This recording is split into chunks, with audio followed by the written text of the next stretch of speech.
नमस्कार सासमल सर, कैसे हैं आप?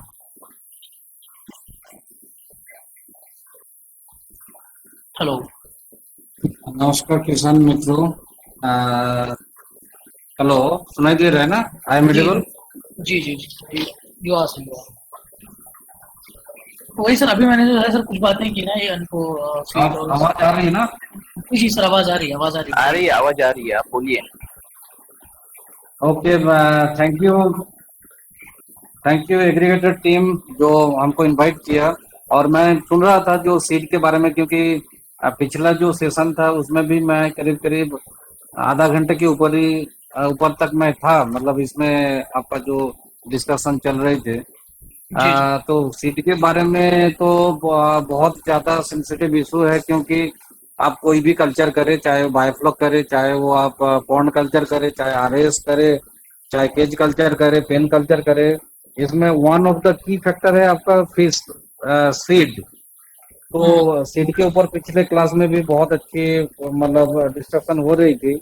तो इसमें प्रॉब्लम क्या चीज होते हैं, जैसे मान के चलिए आप 1 लाख सीड ले रहे हैं और कई बंदा बता दिया नहीं। आप जैसे सपोज आप गिफ्ट तिलापिया ले रहे हैं, तो कोई बंदा बोल दिया नहीं, मैं आपको 60 पैसा में दे दूंगा, 1 रुपया क्यों दे रहे हो। या कोई बोलता है मैं 10 पैसा और कम कर दूंगा। तो इससे क्या है, ये उनका दिमाग में ये चलता है 10 पैसा कम मतलब 1 लाख सीट में 10,000 रुपीज। जी, तो ये सारी चीज से बचना पड़ेगा आपको। सर्टिफाइड जो हैचरी है वहां से ही आपको खरीदना चाहिए।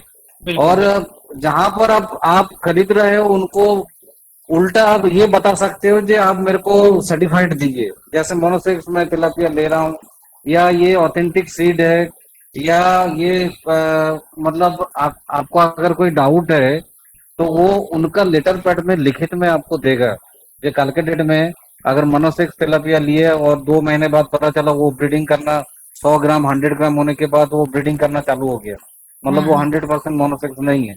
जी, या आपने गिफ्ट तिलापिया लिया, गिफ्ट तिलापिया लेने के बाद पता चला आपका 100 150 ग्राम होने के बाद वो सारे टैंक में बच्चा या तालाब में बच्चे भर गया, तो 100% है ये नहीं है। अगर मोनोफेक्स आप सही जगह से या ऑथेंटिक सीड आपको मिलती है, तो आप ये मान के चलिए 7 महीने से पहले वो ब्रीडिंग नहीं करेगा। जी, तो बिल्कुल। इसमें क्या है, एक एक मिथाइल टेस्टोस्टेरोन या जो हार्मोनल ट्रीटमेंट होती है, इसमें घपला होता है।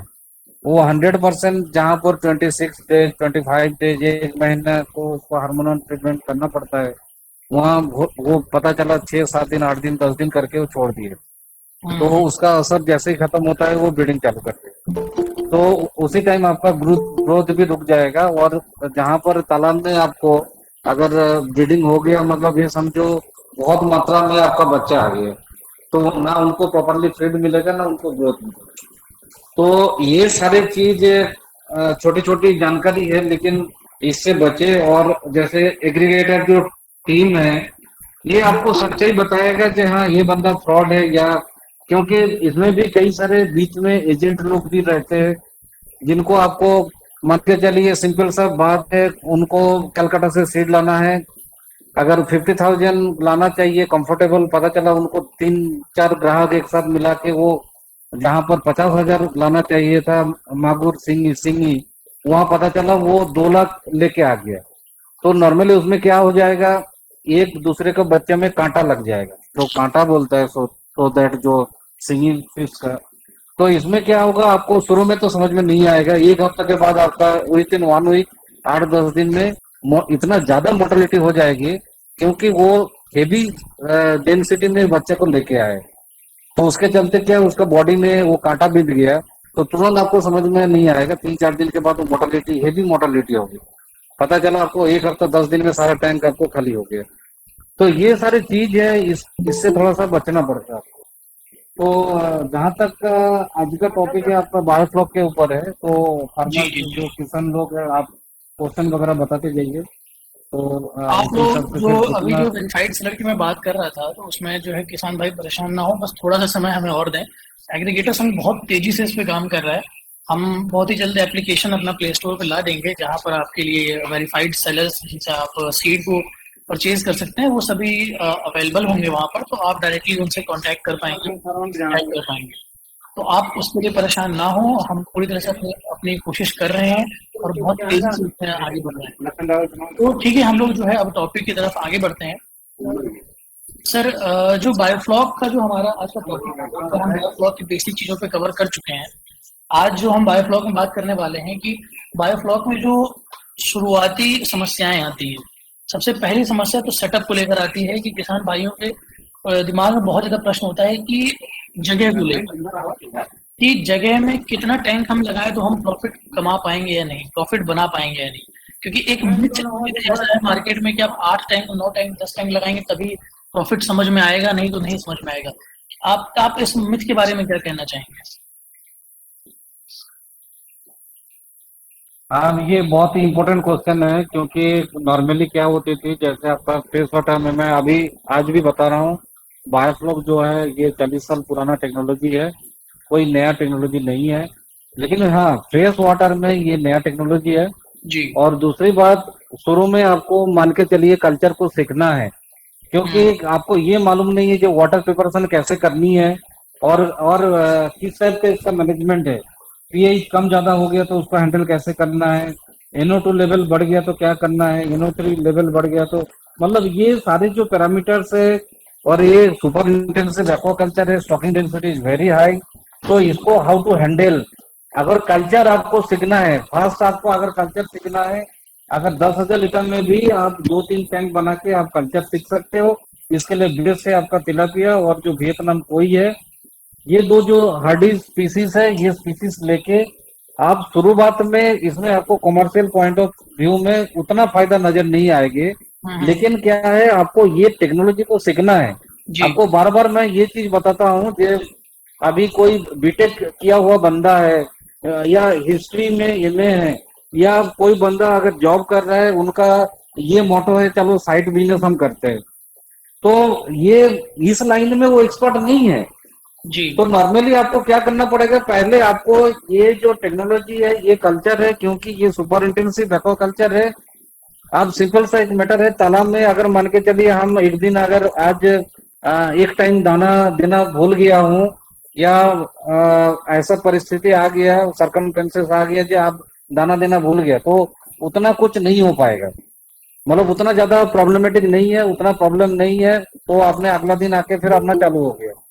या मान के चलिए सिंपल सा एग्जांपल, अगर बायोफ्लॉक में आपका की फैक्टर है एयरेशन, अब पता चला आपने कोई बाहर गया, अगर किसी दोस्तों का शादी में गया, हाई स्टॉकिंग डेंसिटी है, पता चला यहाँ आपका पाइप खोल गया, जो एडेसिव वगैरह लगा हुआ है, गोंद लगा है, वो निकल गया, या जो एयर पंप है आपका, पता चला आपका जो रूट ब्लोअर है या रिंग ब्लोअर है वो खराब हो गया, आपका एयरेशन बंद हो गया, और पता चला आपने हाई स्टॉकिंग डेंसिटी में कॉमन कार्व करके रखे। तो common curve it requires highly, उनको डीजल ऑक्सीजन की जरूरत बहुत ज्यादा है। तो उसके 3 घंटा 4 घंटे बाद आप जब आएंगे, पता चला आपका पूरा सारी मछली ऊपर आ गया, मरना चालू हो गया। तो इसमें यहाँ पर रिस्क यही है, इसमें 100% आपको अटेंटिव रहना पड़ेगा। तो शुरू में आप अगर आपको कल्चर करना है तो 2-3 टैंक बना के उसमें आप क्या कर सकते हो, उसमें आप कल्चर को पहले सीखिए ये कैसे क्या होता है। उसमें कॉमर्शियल पॉइंट ऑफ व्यू में उतना फायदा नहीं है, लेकिन आगे जाके जैसे आपका ये कल्चर आप ले लेंगे, ऑलवेज मैं जब ट्रेनिंग देता हूँ या मेरे से जितना सारे स्टूडेंट, मैं बोला आप मेंटल दिमाग में बैठा लीजिए, आपका पहला कल्चर फेलियर होगा जी। 99% आप ये दिमाग में बैठा लीजिए, मेंटली आप तैयार हो जाइए कि आपका पहला कल्चर फेलियर होगा, क्योंकि आप वाटर के साथ खेलना तो अभी तक सीखे नहीं है।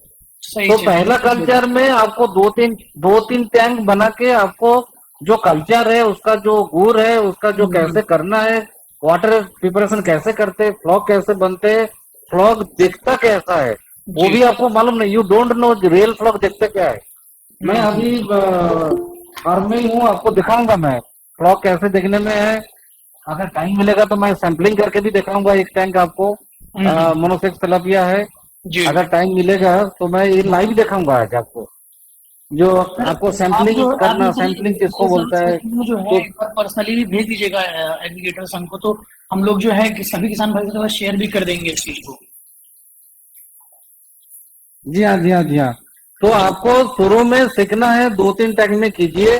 पहले जैसे ही आपका कल्चर के बारे में बिल्कुल आप नॉलेज हो जाएगा, बिल्कुल आपको एक्सपर्ट एक हाथ बनना जिसको बोलता है, वो होने के बाद देन आप बड़े सेटअप में, कमर्शियल सेटअप में जाइए, 8-10 टैंक में जाइए, 12 टैंक में जाइए, हम्म 40,000 लीटर तक जाइए, 50,000 लीटर पर टैंक में जाइए।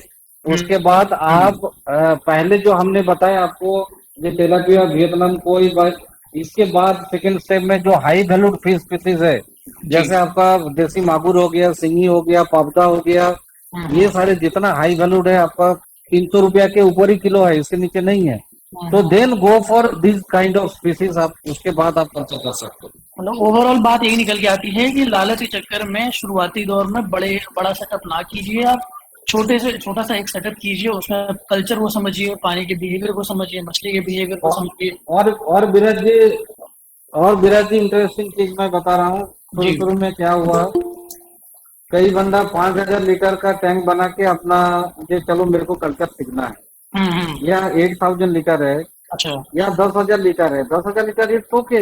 लेकिन लेकिन हम्म। उन्होंने जहां मान के चलिए 800 फिंगर साइज बच्चा डालना है, वहां जी 3,500 4,000 तक भी स्टॉकिंग कर लिया पहले में। तो ओवर उनका दिमाग में ये है कि हम्म ये हमको मतलब यहाँ से ये 10,000 लीटर में हमको 10,000 किलो मछली का प्रोडक्शन करना है, हम्म मतलब शुरू में ही। तो ये सब ज्यादा जो लालच वाली जो बात आपने बताया, जो इनको मालूम नहीं कि कितना स्टॉकिंग होनी चाहिए। तो उनका जी ये कहना है शुरू में ही मैं मतलब 20 मछली निकाल लूंगा 10,000 लीटर में। मॉडरेट स्टॉकिंग करके पहले कल्चर को सीखे। हम्म इसी के चलते हम्म, आपको कई जगह में क्या है, आपका यूट्यूब में देख लिया, देख के बड़े बड़े सेटअप लगा दिए। इनको मैं जी पूछा जी आपका जी जानकारी कुछ है, नहीं सर हम तो यूट्यूब में देखे, दोस्त के वहां गया था, वहां पर लगा हुआ था गोला गोला, और आके मैं अपना चालू कर दिया। नहीं मतलब सर, दोस्तों ये ये भी इतना तो एक आसान फैक्टर काम है ना, नहीं ये भी है। तो एक फैक्टर है ना कि हम किसी से मिलते हैं और वो बोलता है आप कीजिए, मैं तो हूँ ही, आपको मैं बताऊंगा सब, आप परेशान मत होइए, आप निश्चिंत रहिए। ये सोच के भी किसान भाई हमारे बातों में आ जाती है। 100% आ जाते हैं। अभी तो सोशल मीडिया में देखो, जिनका जो ये कल्चर लिए ही नहीं है, अभी एक कल्चर तक नहीं नॉलेज है, उन्होंने किताब तक लिख दिए महाशय जी। तो इस टाइप का कई सारी चीज है, जिनको खुद को 2-3 कल्चर नहीं लिया और वो डायरेक्ट भाई हूं ना, आप देख लूंगा, सिर्फ मेरे से आप मटेरियल खरीदते जाओ, टारपोलिन खरीद लो, पाम खरीद लो, ये खरीद लो, इवन जी। मोलासिस तक भी, गुड़ तक भी खरीद लो। तो यही यही चक्कर चल रहा है पूरा रियलिटी में। तो जो है इस प्रश्न का जो उत्तर, जो मैंने, जो प्रश्न था हमारा, हमारे किसान भाइयों का, कि जो शुरुआती में टैंक्स को लेकर, जगह को लेकर, कैपेसिटी को लेकर जो उनके अंदर परेशानी होती है, तो उसका जो सबसे बेस्ट जवाब है वो यही है कि आप एक शुरुआती लेवल पे 2 टैंक 3 टैंक से कीजिए और समझिए उस पूरे कल्चर को। उस कल्चर के दौरान आने वाली समस्याओं को एनालाइज करिए कि क्या समस्या आ रही है, इसका इलाज कैसे निकाला है मैंने, तब बड़े लेवल पे कीजिए। सर अगला जो मेरी तरफ से प्रश्न है वो ये है कि जब हम बायोफ्लॉक टैंक का सेटअप कर लेते हैं, तो फार्मर्स के अंदर एक क्वेश्चन आता है शेड्स को लेके, और बारिश के मौसम में होने वाले पीएच लेवल को, ऑक्सीजन लेवल को, इन सारी चीजों को लेकर क्वेश्चन आता है कि मैंने बायोफ्लॉक टैंक तो तैयार कर लिया है, बट बारिश के मौसम में जो बारिश होती है तो उससे भी पानी पर असर पड़ता है, पानी के पैरामीटर्स पे। तो उसको टैकल करने के लिए क्या शेड का होना जरूरी है, बहुत जरूरी है? हाँ, ये बिल्कुल देखिए, अभी थोड़ा बहुत बारिश चालू हो गई है मेरा यहाँ। तो जी ये अभी आने वाले जो है गर्मी का माहौल है, इसके बाद फिर बरसात की सीजन है। तो हमारा दिमाग में ये रखना चाहिए, देखिए कुछ स्पीसीज जो है उसको ओपन सिस्टम में आप बिल्कुल कर सकते हो। जैसे आपका फंगस कल्चर है, फंगस में आपको कई जगह में मतलब रिपोर्ट आ रहा है, तो वो अपना पानी को खाली कर लेते हैं, फिर अगला हम्म दिन पानी भर देते हैं, फिर फीडिंग कराते हैं, हर दूसरा दिन में पानी निकाल निकाल के। That is not a biofloc culture. आपको ये बिल्कुल। एक दो स्पीसीज के ऊपर आप बेशक कर सकते हो, खुला जगह में फंगस आराम से हो जाएगा, कोई इशू नहीं है।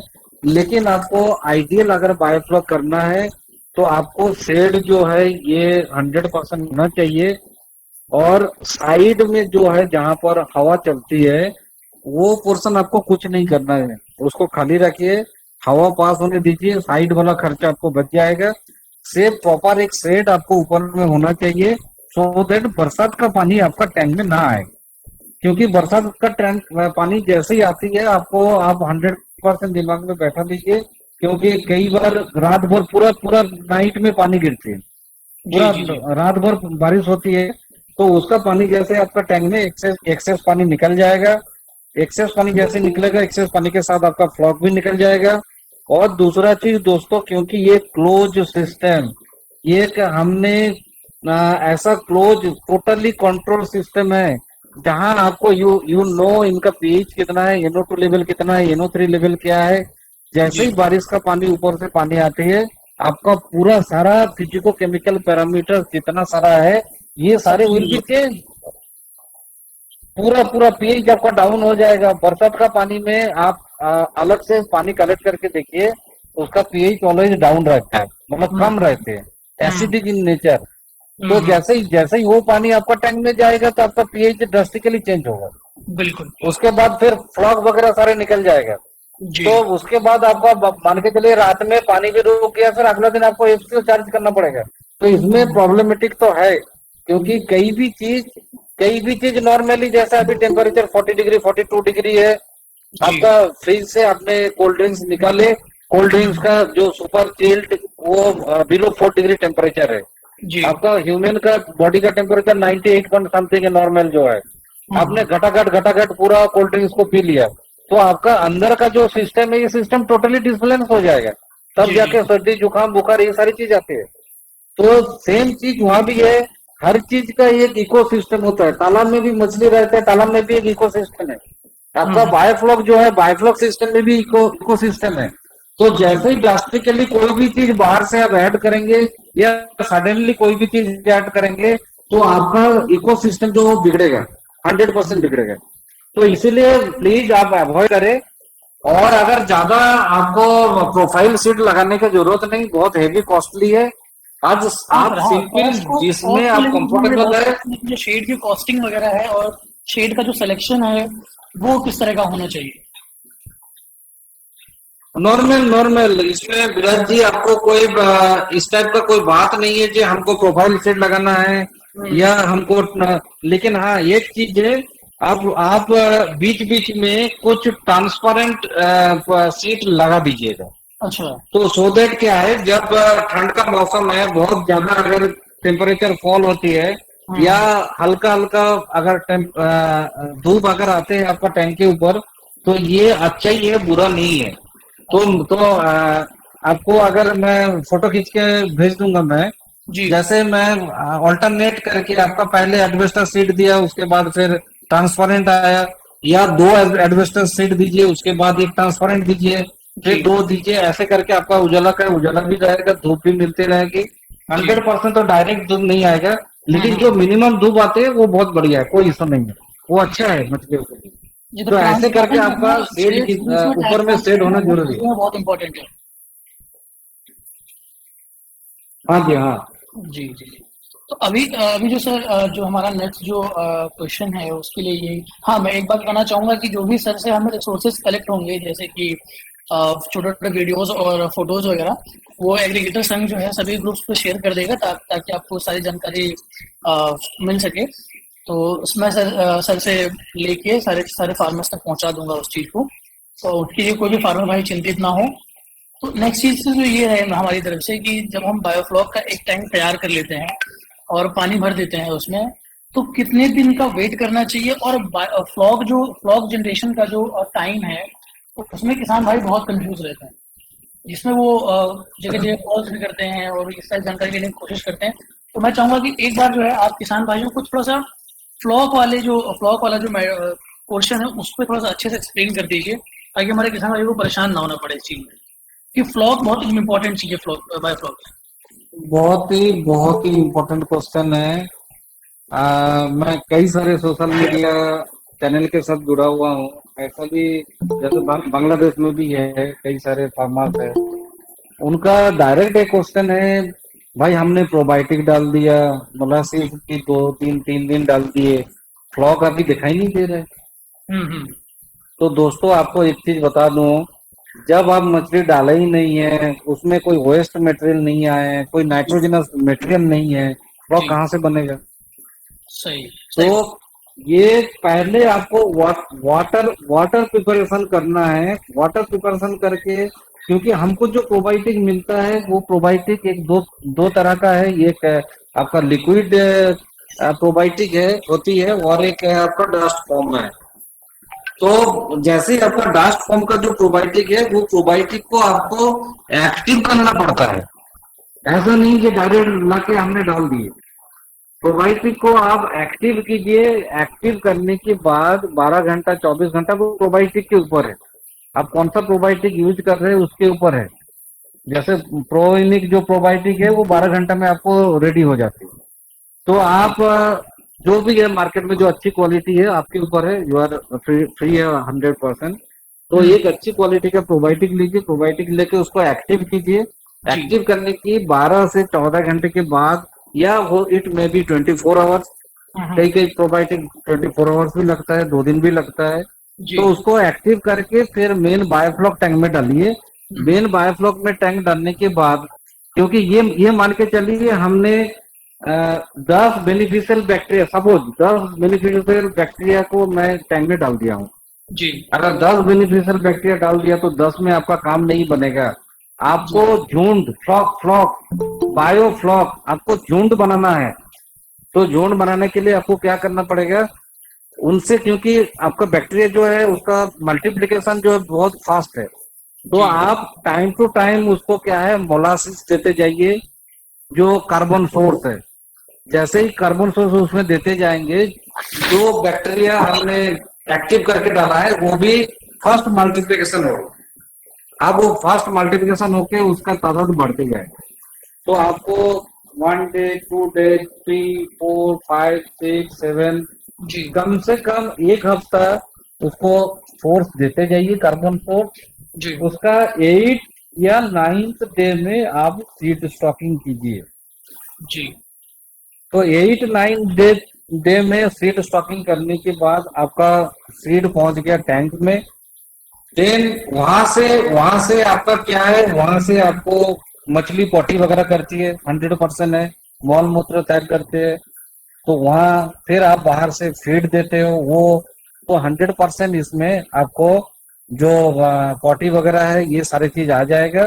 फिर जो बेनिफिशियल बैक्टीरिया वगैरह जो है वो फिर आपका जो एक्सक्रीटा है और जो एक्सेस फीड है इसके ऊपर फिर काम करता है। जी। मैं पूरा एकदम सिंपल लैंग्वेज में बता रहा हूँ। इसके ऊपर बेनिफिशियल बैक्टीरिया काम करता है। काम करने के बाद ये जो मटेरियल है, ये जो वेस्ट मटेरियल है, हम्म। इसको converted into protein molecules, that is जी। Called floc. हाँ हाँ। तो आपको टैंक में मछली आने दो, फिर आपने फीड वगैरह दीजिए, हम्म। उसका मल मूत्र निकालने दीजिए।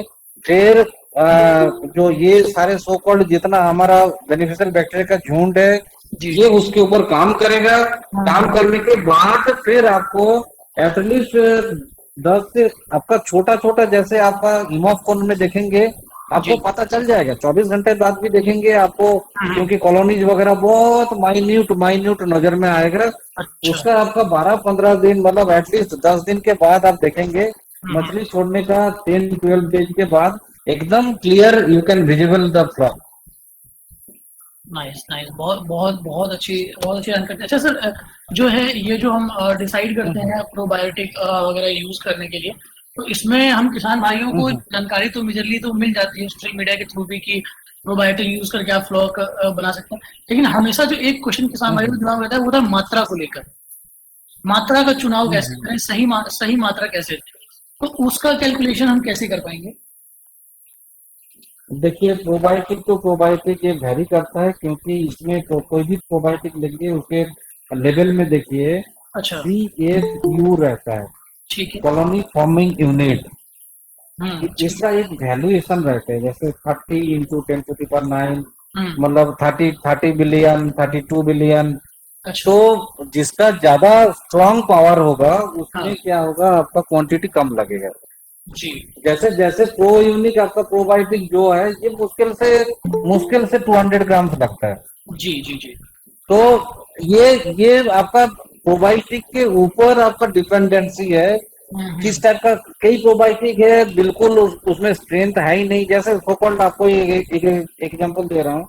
जी जो आपका इंडोनेशिया से जो प्रोबायोटिक शुरू शुरू में मतलब शुरू में इन द सेंस ऑफ तीन एक साल पहले जी इंडोनेशियन प्रोबायोटिक बहुत धूम मचाया, जहाँ वहाँ का ही प्रोबायोटिक यूज करना पड़ेगा तभी फ्लॉग बनेगा।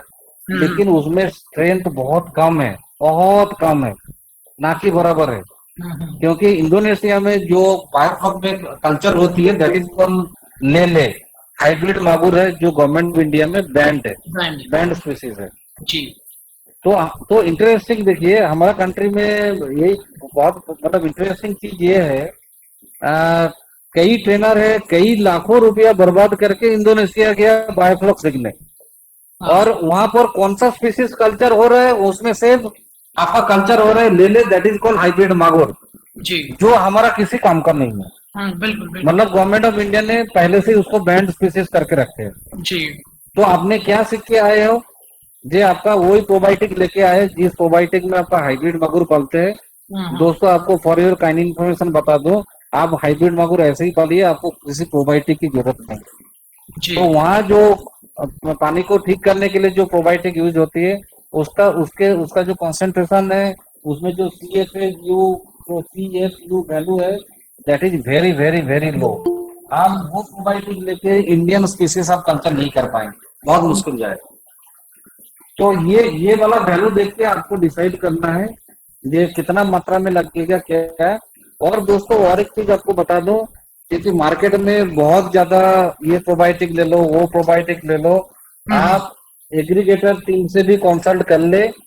और दूसरा, जैसे स्ट्रीट में धांधली होता है यहाँ भी होती है, बिल्कुल सर बिल्कुल यहाँ भी सजेशंस पे डॉक्टर्स के पास 100% होती है, 100% होती है। जी मुश्किल से 200 रुपया का प्रोबायोटिक बेचता है 2000 3000 4000, क्योंकि उसमें सारे के सारे कमीशन फिट है। जी बिल्कुल बिल्कुल तो कोई अच्छा अच्छा प्रोबायोटिक को अच्छा प्रोबायोटिक नहीं बेचेगा, क्यों नहीं बेचेगा? अरे यार वो कॉस्टली है। कॉस्टली सही तो बात ऑब्वियसली यहाँ भी देखो कॉस्टली प्रोबायोटिक, लेकिन मात्रा बहुत कम है। और दूसरा चीज, क्योंकि भाई मार्केट में जिन लोग मार्केटिंग कर रहे हैं उनको ज्यादा परसेंटेज नहीं मिल रहा है, इसीलिए हाँ भाई ये फालतू है। और जो कचरा जो चीज है जो 150-200 रुपये उसको चला रहा है, उसको भी 2000-2500 में बेच रहा है, वो धड़ल लॉस में चल रहा है। मतलब उनको फार्मर से कोई मतलब नहीं है, जी सही जी उनको बिल्कुल मुनाफा सही कमाना है उसी हिसाब से।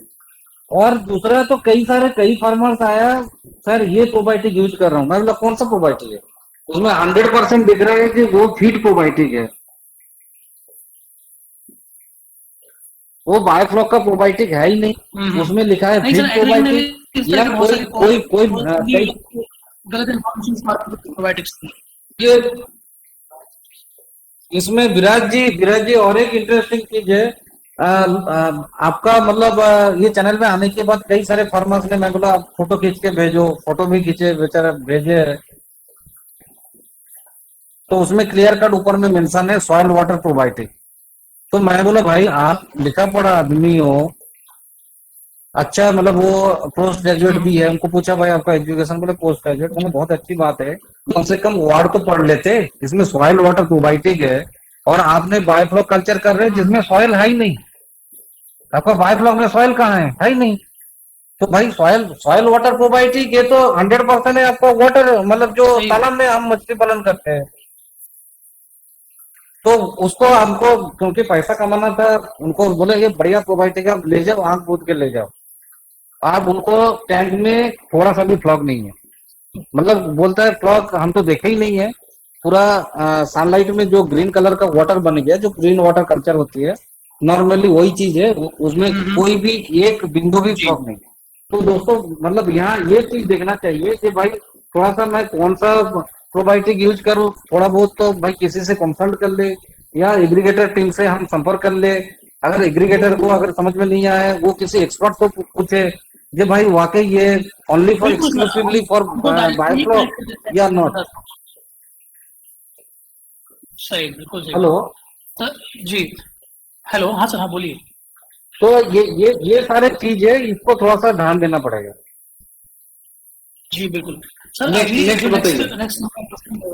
नेक्स्ट क्वेश्चन जो ये है कि जब फार्मर सीड को ले आता है, बायोफ्लॉक के पानी वगैरह भर चुका है, प्रोबायोटिक वगैरह सारी चीजें यूज कर चुका है, अब सीड स्टॉकिंग का समय आ गया है। उस टाइम जो सैनिटाइजेशन से लेकर और सीड को तालाब में डालने से लेके 2-3 दिन तक उसका जो निगरानी रखनी है, उनमें किन किन मेजर बातों का ध्यान रखना चाहिए एक फार्मर को? हाँ, ये बहुत ही इम्पोर्टेंट क्वेश्चन है फ्रेंड। इसमें आप एक चीज समझ लीजिए, आपने वाटर बिल्कुल प्रिपरेशन हो गया। प्रिपरेशन, वाटर प्रिपरेशन में एक चीज है, थोड़ा सा एक पॉइंट छूट रहा है, वो टीडीएस वाला जो मैटर है। पिछला क्लास में मैं थोड़ा सा बताया था, ये आंख बूझ के आपको सॉल्ट नहीं डालना है। आपको अगर फ्रेश वाटर कल्चर करना है, आपका अगर ग्राउंड वाटर का टीडीएस 500 to 600 अगर पीपीएम है टीडीएस, तो दैट इज एनफ। कई जगह में आपका बिलो 100 टीडीएस है या 110 है, 108, जैसे मेरा यहाँ 180 है, मतलब बहुत ही स्वीट वाटर है, सॉफ्ट वाटर है। तो इसमें हमको थोड़ा सा 500 600 तक जाना पड़ता है, और स्पीसीज के हिसाब से आपको सॉल्ट डालना है। आंख बूझ के आपको 10 किलो 12 किलो 15 किलो नहीं डालना। दूसरी चीज है, जैसे ही आपका ये सारी चीज तैयार हो गया, सीड लाया, जैसे कल भी हमने 1 लाख सीड गिफ्ट तिलापिया हमने स्टॉकिंग किया था, उसका भी लाइव वीडियो हमने दिया, सस्मल एक्वा सॉल्यूशन में है, पूरा A to Z। आपका पैकिंग खोलोगे, पैकिंग खोलने के बाद ऑक्सीजन पैक वाला झिल्ली मिलेगा, तो उसको आपको डायरेक्ट बायोफ्लॉक टैंक में नहीं डालना है। आप उसमें छोड़ दीजिए, 10 मिनट 12 मिनट 15 मिनट तक छोड़ दीजिए, उसको एक्लिमेटाइज होने दीजिए, तापमान बराबर होने दीजिए। क्योंकि आपने कलकत्ता से सीड लाए या बेंगलोर से लाए या दूसरे XYZ कहीं से भी लाए हो, और पता चला वो 12 घंटा 14 घंटा 20 घंटा, कई जगह में तो 30 घंटा भी लग जाता है, मतलब वो सीड लाने में। पता चला आप सीड ला रहे हो, आपका झमाझम पानी गिरा, उसके बाद चलो आपने कार में सीड लेके आया, कार में एसी ऑन था, तो वहां टेम्परेचर डाउन था, तो आप फिर बायोफ्लॉक टैंक या तालाब में आप अगर इसको सीड को स्टॉकिंग करने जा रहे हैं, तो पहला काम आपका ये है, टेम्परेचर को बराबर करे। आपका मतलब जो थैला में जिसमें पानी में ऑक्सीजन पैक होके आया, उसका जो तापमान है, और आपका बायोफ्लॉक टैंक जिस टैंक में आप स्टॉकिंग करने जा रहे हो, उसका तापमान बराबर होना जरूरी है। जी तो 10 से 12 मिनट आप उसको छोड़ दीजिए, ऐसा छोड़ दीजिए, उसका मुंह नहीं खोलना है। हम्म। तो मुंह खोलने के बाद फिर आपका मेन टैंक का जो पानी है 2-3 लीटर उसमें ऐड कर दीजिए, करके फिर 1 मिनट 2 मिनट तक उसको रखिए, तो थोड़ा सा एक्लिमेटाइज हो जाएगा। एक्लिमेटाइज होने के बाद आपने 3 टाप आपको रेडी करना है, बड़े बड़े टाप, जो 100 लीटर्स है, सर इसकी और क्वांटिटी या जरूर बताइएगा। 200 लीटर जो बड़े बड़े। हाँ सर इसकी क्वांटिटी और इसमें जो अभी हम लोग यूज करने वाले हैं, पोटेशियम परमैंगनेट वगैरह ये सारी चीजें यूज करते हैं, उसका जो रेशियो हाँ है। बिल्कुल, अभी अभी बता रहा हूँ, अभी बता रहा हूँ, प्लीज वेट। आप तीन तीन टब्स लीजिए, बड़े बड़े टब्स लीजिए। पहला टब में आपका अगर 100 लीटर कैपेसिटी है, उसमें 50 लीटर पानी, आधा पानी भर दीजिए। तीनों में आधा आधा पानी भरना है। पहला में आपको 50 लीटर पानी, आपको कौन सा पानी लेना है, टैंक, जो टैंक में आप मछली बीज डालोगे वो वाला टैंक का पानी ले लीजिए। दूसरे में भी सेम वाटर ले लीजिए, तीसरी में भी सेम वाटर ले लीजिए। तो तीनों में 50 लीटर तक भर दीजिए, तीनों टब में। पहला टब में आप नमक का घोल, जो आप खड़ा नमक जो बायोफ्लॉक के लिए यूज करने के लिए आप खरीद के लाए हो, जो सिंपल सा जो खड़ा नमक है, जो 5 रुपया 3 रुपया किलो है, उसको ज्यादा नहीं, आपका 50 लीटर पानी है, 100 ग्राम लीजिए, 100 ग्राम एनफ। उसको अच्छे से घोल बनाइए। बच्चा डालने से पहले वो नमक जो है बिल्कुल घुल जाना चाहिए, नंबर 1 टैंक में। तो आपका नमक का घोल बन गया। दूसरा टैंक में आप बनाइए पोटेशियम परमंगनेट, जो लाल दवा बोलता है। हर मेडिकल शॉप में जाइए, आपको 20 रुपया 50 रुपया में मिल जाएगा। तो उसमें आपको 4 से लेके 5 ग्राम बहुत है, इतना भी मत डालिए, आप सिर्फ 2 ग्राम यूज कीजिए, बहुत है। कई बार 1 ग्राम भी बहुत होता है, क्योंकि पोटेशियम परमैंगनेट एक चुटकी भर भी दे देंगे काम हो जाएगा। आप 1 ग्राम भी लीजिए सफिशियंट, 1 से 2 ग्राम लेना है, उससे ज्यादा नहीं लेना है।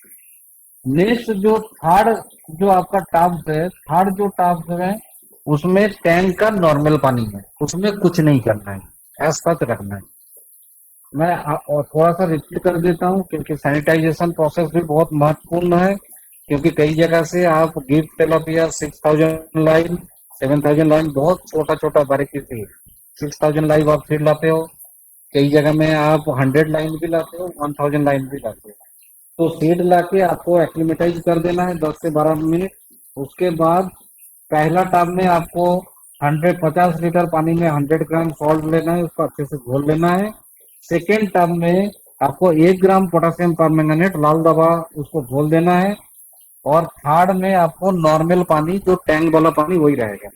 तो बच्चे का फिर पैकेट आपका एक्लिमेटाइज हो गया, उसको लाइए। लाने के बाद हैंडनेट जो है, हैंडनेट में आप बच्चा डालिए, पानी बाहर चला जाएगा, बच्चा रहेगा आपका हैंडनेट में। उसको लाके पहले नमक वाला जो घोल पानी है उसमें डालिए, 30 सेकेंड थोड़ा चुबा के फिर ऊपर कीजिए, 10 सेकेंड बाद फिर नीचे कीजिए, फिर ऊपर कीजिए। मतलब आपका 30 सेकेंड, 30 से 40 सेकेंड तक आप रख लीजिए पहला टब में। उसके बाद लाइए दूसरा टब में। दूसरा टब में क्या है, पोटेशियम परमैंगनेट है। इसमें दिमाग में ये रखिए, इसको सिर्फ डीप ट्रीटमेंट करना है, डीप ट्रीटमेंट करना है। पोटेशियम परमैंगनेट अंदर न जाए, अंदर मतलब पोटेशियम परमैंगनेट में डालिए 1 2 3 4 5, 5 सेकेंड हो गया, निकाल लीजिए। फिर डालिए 1 2 3 4 5, फिर निकाल लीजिए। फिर डालिए, ऐसे 3 to 4 टाइम्स कीजिए। तो जितना सारा पैरासाइट्स या पैथोजन थोड़ा बहुत जो भी अगर इंफेक्शन वगैरह रहेगा, इसमें टोटली वो खत्म हो जाएगा। उसके बाद थर्ड टर्म में लाइए। थर्ड टर्म में उसको आराम से जाली को छोड़ दीजिए, आराम से मछली घूमता रहे, क्योंकि आपका थर्ड टर्म में कुछ नहीं है, ओनली टैंक का जो पानी है वही पानी है। बिल्कुल। तो 1 मिनट तक यहाँ रखिए, 1 मिनट तक थर्ड टर्म में रखिए। 1 मिनट थर्ड टर्म में रखने के बाद उसके बाद फिर मेन बायोफ्लॉक टर्म में आप बच्चा करते, that is called sanitize process.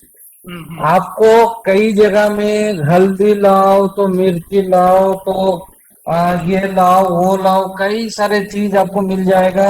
आपको सैनिटाइजेशन के ऊपर कम से कम 1000 वीडियो मिल जाएगा। कई से परेशान होने का नहीं है किसान भाई। नमक आपको मुश्किल से 1 रुपया खर्चा, फिर पोटेशियम परमैंगनेट 1 रुपया, उसके बाद 2 रुपया में आपका सीट सैनिटाइज हो जाएगा। बिल्कुल सही। आपको इधर उधर कहीं जाने की जरूरत नहीं, कोई आलतू फालतू चीज यूज करने की जरूरत जी। तो अभी जैसे मैं अगला इसको क्वेश्चन था करने वो के बाद सीधा आप जी बोलिए बोलिए बोलिए आगे बताइए। हाँ बताइए सर बताइए। हाँ, इसके बाद जैसे सैनिटाइज हो गया, सैनिटाइज होने के बाद आपका मेन टैंक में चला गया। मेन टैंक में जिस दिन लेके जा रहे हो उस दिन आपको फीडिंग स्टॉप रहेगा, दाना आपको नहीं खिलाना है। और प्रॉपरली देखते रहिए, आपका बच्चा बहुत तंदुरुस्त है। जब बच्चा आप टैंक में डालोगे, आप अंदर में ले जाइए, फटक से आपको डालना नहीं है, आराम से, कोई हड़बड़ी नहीं है। आराम से उसको नीचे कीजिए, पानी का फ्लो जिधर रहेगा ऑपोजिट डायरेक्शन में बच्चा धीरे धीरे निकलते जाएगा। आपको कुछ करने की जरूरत नहीं जी। आपको आराम से करना है। तालाब में भी बच्चा डालना है तो आके हड़बड़ी करके उसको फिर ये सुतली या धागा को निकाल के फटाफट आप पलटा दिया, ऐसे करके नहीं करना है। आप आराम से एक्लिमेटाइज कीजिए। ये 3 टर्म में सेम 1-1 2-2 मिनट का प्रोसीड्योर है, उसको फॉलो कीजिए। उसके बाद फिर जैसे मेन टैंक में आप ऑपोजिट डायरेक्शन में बच्चा निकलते जाएगा, अपने आप निकलते जाएगा, करते करते करते हार्डली कितना 10 20 30 सेकेंड, बस 1 मिनट भी रखने की जरूरत नहीं। 30 सेकेंड में देखिएगा सारे बच्चे अच्छे आराम से निकल जाएगा। उसके बाद दोस्तों इसमें और एक ध्यान देने वाली बात है, आपको जो सीट जहां से पैकिंग होती है वहां जो आपका ऑक्सीजन पैक होती है वो ज्यादा से ज्यादा 20 से 24 घंटे का ही ऑक्सीजन रहता है। बिल्कुल सही चीज। आप कई जगह में ट्रेन लेट हो गया, गाड़ी अगर बहुत ज्यादा लेट हो गई, तो आपको मान के चलिए 24 घंटे के बाद बहुत ज्यादा खतरा है। आपको 50% बच्चे कट जाएगा, और दूसरी बात है सारे के सारे बच्चे ऊपर आ जाएगा। तो आपका ये तो चीज आपको आपको ध्यान में रखना पड़ेगा। जो जो पैकेट आपको, हाँ बताइए क्या बोल रहे थे। सर अब मैं माफी चाहूंगा मुझे डिस्टर्ब करने के लिए। हमारे पास रिसेंटली में एक फोटो और एक फार्मर से वीडियोज आई हुई है, ठीक है। तो उन्होंने जो है काफी सीड स्टॉक किया, लेकिन पर डेली बेसिस पे उनकी काफी सीड मर रहे हैं। बस आप मुझे 1 मिनट समय दें, मैं थोड़ा सा आपको भी किसान भाइयों को भी फोटो दिखाना चाहूंगा कि बहुत ही बड़ी मात्रा में डाई हो रही है। 1 मिनट मुझे समय दीजिए। बिल्कुल बिल्कुल।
सर आप देख पा रहे हैं?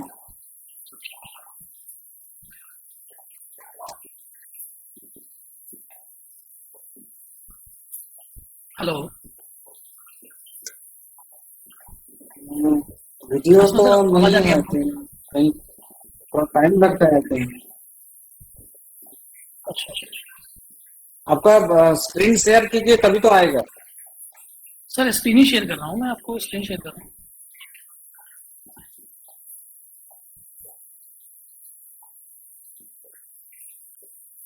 बाकी हमारे किसान भाई किसी को विजिबल नहीं हो रहा है? दिख रहा है सर, दिख रहा है। ये जो देखिए, ये जो 2 बच्चे इनके हाथ में है, ये इन्होंने सिर्फ 2 लेके दिखाए, पर डेली बेसिस पे इनके कम से कम 800 से 900 बच्चे तो मर रहे हैं। बहुत छोटा दिख रहा था।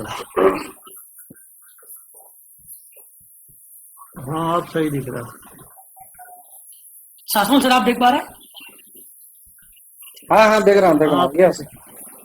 सर ये जो बच्चे हैं इनके, अब इन्होंने बताया नहीं अभी इन्होंने कैसे डाला है, क्या डाला है। ये कौन सा स्पीसीज है ये सर इन्होंने अभी बस कौन सा वैरायटी है?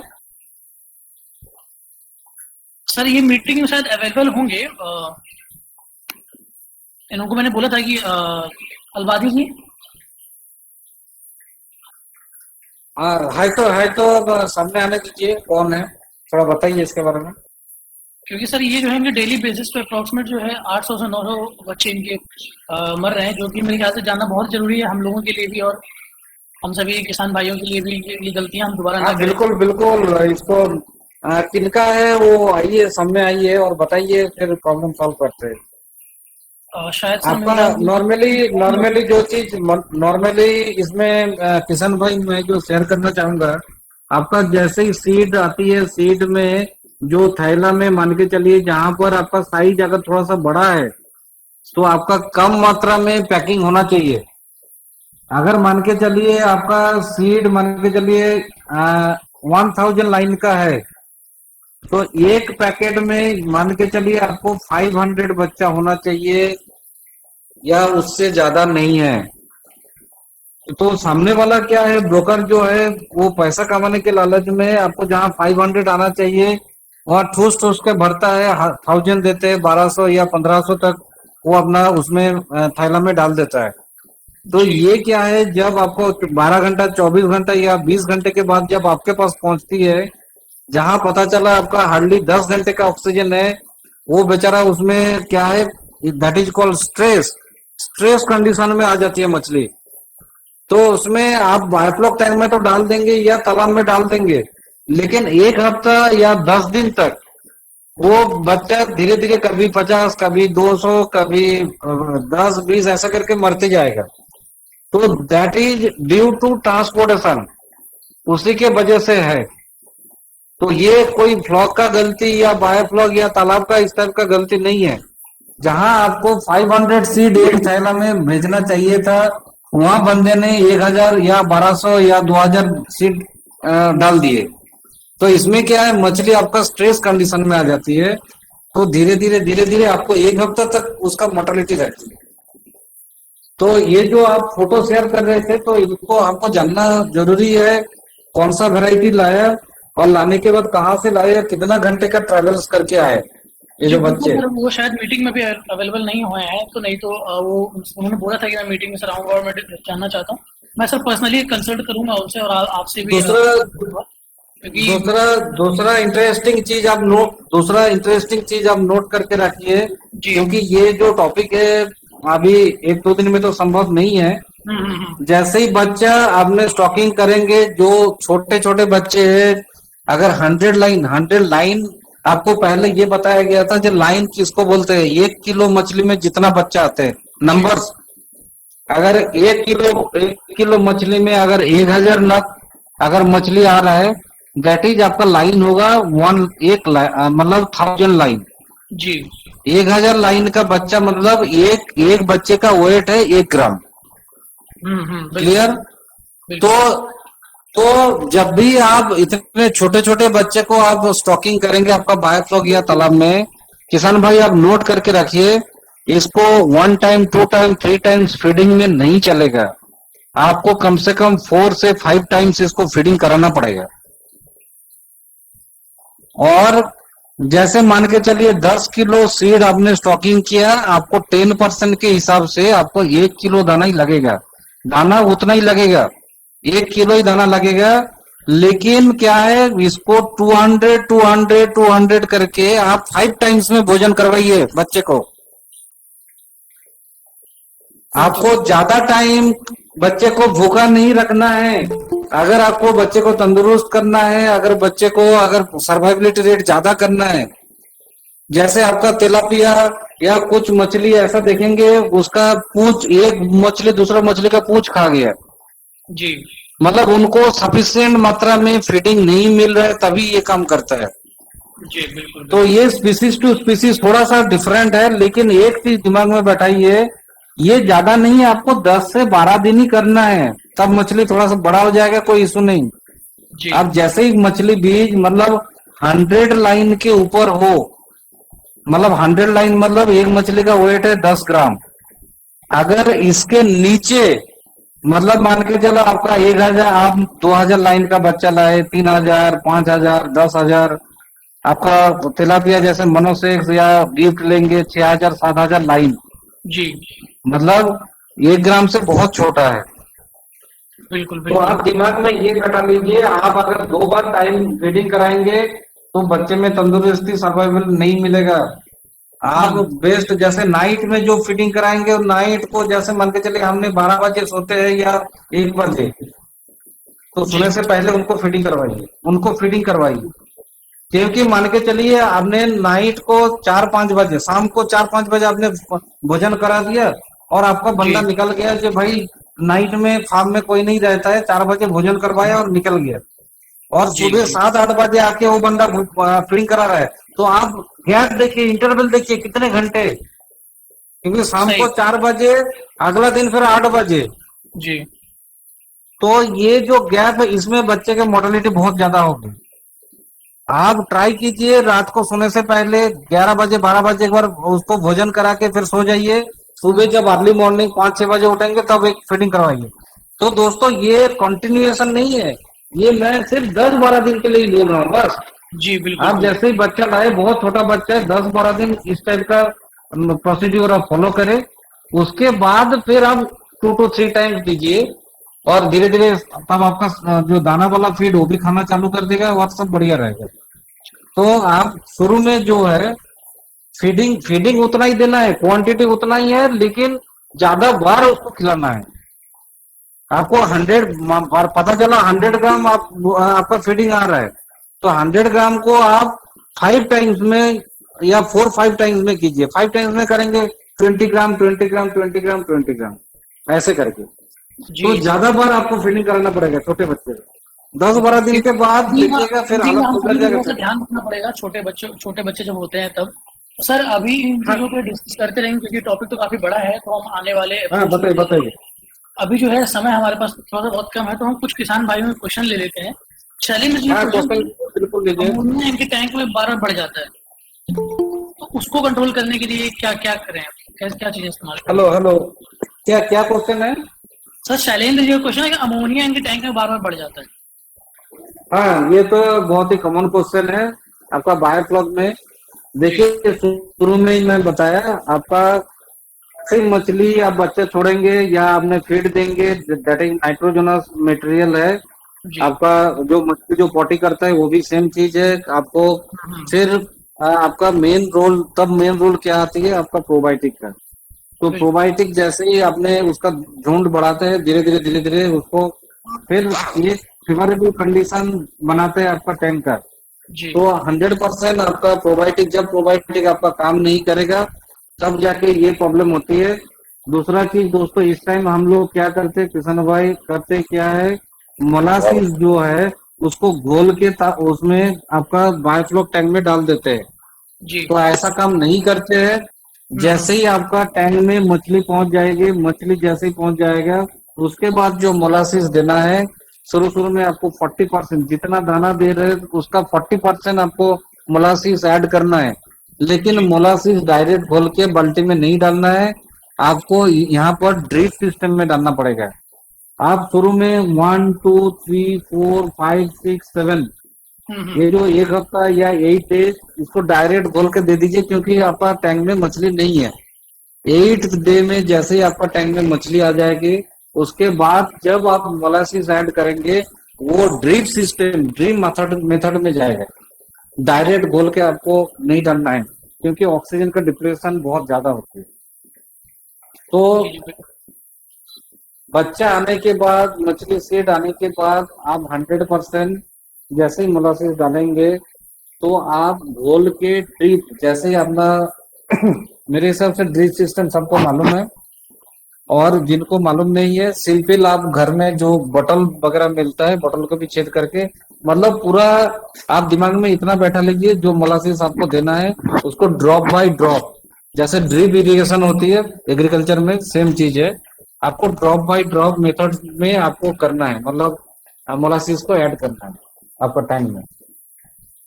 ठीक है सर, अभी हम लोग अगले प्रश्न पे आते हैं। जो अगला प्रश्न जो है वो सर ये है कि अभी जो चैताली जी ने बहुत ही ग्रुप पे भी क्वेश्चन पूछा था, तो मैंने ये जो क्वेश्चन है वेबिनार के लिए सेलेक्ट किया कि इसका अगर हम वेबिनार में डिस्कशन करेंगे तो सभी किसानों तक हम एक साथ उत्तर पहुंचा पाएंगे। जो चैताली जी का क्वेश्चन है वो ये, काइंडली सजेस्ट द अमाउंट और रेशियो ऑफ गोबर, खली, डीएपी, एसएसपी, प्रोबायोटिक, गर्ड, rice bran, vitamin, mineral mix और 1 हेक्टेयर पॉन्ड। ये जो सर, वही मैंने आपसे क्वेश्चन बात की थी कि क्वांटिटी को लेकर, रेशियो को लेकर हमेशा एक मन में अभाव रहता है कि कितना मुझे इस्तेमाल करना चाहिए। तो वो यही क्वेश्चन है कि किस रेशियो में 1 हेक्टेयर पॉन्ड के लिए हमें डीएपी, एसएसपी नहीं, ये तो पॉन्ड का क्वेश्चन है, बायोफ्लॉक का नहीं है। जी तो क्या इनके लिए हम एक कॉल अरेंज करें? ये एक पॉन्ड प्रिपरेशन, पॉन्ड मैनेजमेंट के ऊपर एक वेबिनार रखिए, और उसमें आपको खली कितना डालना है। एक्चुअली दोस्तों आपको, जैसे मान के चलिए, नॉर्मली एग्जांपल दे रहा हूँ आपको, मान के चलिए आपका 300 किलो आपको चूना डालना है, तो 300 किलो चूना आपको एक बार में नहीं डालना है, ठीक है। आपको फेज में डालना है। आपको ठीक। गोबर डालना है, गोबर आपको फेज में डालना है। क्योंकि अगर मान के चलिए, सिंपल सा एग्जांपल, आप दिन में मान के चलिए 500 ग्राम की अगर आपने राइस लेते हो, चावल खाते हो 500 ग्राम, और आपको एट ए टाइम अगर मैं पका के 500 ग्राम दे दिया, जी 500 ग्राम सुबह आप खा लीजिए, शाम को खाने का जरूरत नहीं। तो इस टाइप का नहीं है। आपको तालाब में नेचुरल फीड जो है, जो प्लांटन होती है, जो नेचुरल फीड ऑफ फिशेस है, उसका जो क्या है, रेगुलर बनना चाहिए। ये जी। फेज फर्टिलाइजेशन का काम हमने बहुत पहले किया था इसको। जो फेज फर्टिलाइजेशन आपको करना है एक बार में, जैसे एक आपका पता चला 5 ट्रॉली गोबर लाया और एक बार में डाल दिया और फुर्सत, आगे हमको डालना नहीं, ऐसा नहीं करना है। आपका अगर 10 महीने का कल्चर है तो अगर 500 किलो जा रहा है डिवाइडेड बाई 10, तो आपको एक डोज आएगा 50 किलो का है। जी। तो उसको उसको रेगुलर इंटरवल में 50 किलो 50 किलो 50 किलो ऐसा करके जाना है, तब जाके आपका नेचुरल फीड जो है वो निरंतर तालाब में उपलब्ध रहेगा।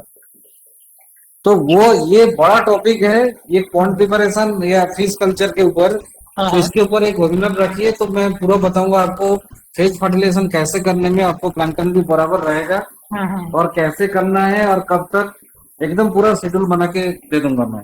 नहीं ठीक है सर, तो एक काम कर सकते हैं ताजी जी, we'll schedule a call with our experts, aggregator experts, so you will get all the answers on that, and we'll also make a PDF for you where it will mention, so everything will be clear. Is it okay? Okay, sir. Yes, sir. No problem. Yes. तो next question जो है sir हमारा जताती विश्वाल जी का है। उनका ये है कि can we use C flop 1 carbon source of 90% carbon against molasses. Sir C flop जो है कार्बन सोर्स है 90% ऑफ कार्बन अगेंस्ट मोलेसेस की बात कर रहे हैं। किसमें Hello. सी हेलो कट कट के आ रहा है, किसमें हाँ सर, ये कह रहे हैं कि can we use C flop 1 carbon source of 90%